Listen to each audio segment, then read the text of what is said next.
got a lady here who lives alone with an 8-month-old puppy. And this puppy loves other people and dogs, but hates it if the lady leaves her alone for a walk or even just to pop to the toilet. And the puppy barks excessively when it's left alone. What can she do? Okay, so this comes under, broadly speaking, the umbrella heading of separation anxiety. And actually, separation anxiety in puppies is quite common because we, by the nature of having that puppy, want to be with it a good deal. We can barely, or we may find it difficult to put the puppy down and to allow the puppy to begin to build the experience of being left alone. And this, I suspect, is what's happened here.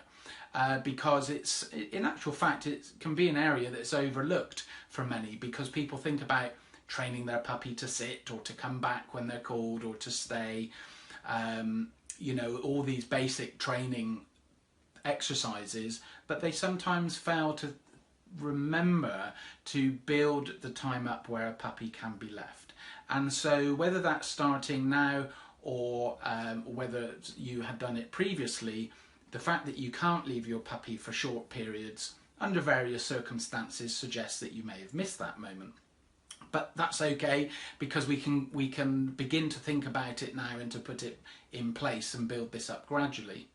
So rather than forcing your puppy to go through extended periods of being alone and hoping that it will come to terms with it, I would encourage you to start with a little program, so that you think, well, I'm going to leave the pup for just 5 minutes, and during that time I'm going to give it a little rubber hollow toy with some soft food in it. There's lots of recipes online for stuffing these devices, and then that can act as a nice little distraction.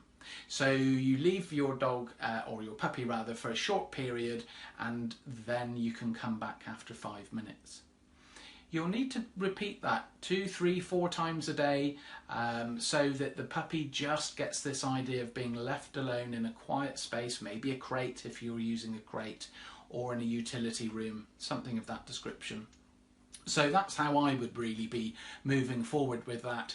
And then you can go from 5 minutes to maybe somewhere between 5 and 10 minutes. So, and then you could be looking at 10 minutes, then 15 and 20 and 25. So you can see where I'm going with my thinking there.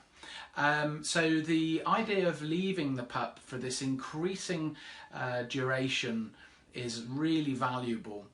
And each time you leave the puppy, leave it with something, especially if the puppy is food driven, you leave it with something along those lines, and then we can create a really positive distraction for the puppy. And so in theory your puppy becomes much less worried about where you are and much more interested in emptying this little device. Okay, so I think that's the way I would look forward here. Keep it simple, come back on yourself, start from the beginning, 5 minutes. Incidentally, if your dog can't even cope with 5 minutes, it may be 1 minute. Okay, wait until that period has lapsed. Okay, because once the 5 minutes has elapsed, you can then return to your puppy. If the puppy is barking or causing a fuss, avoid the temptation to rush back to the puppy.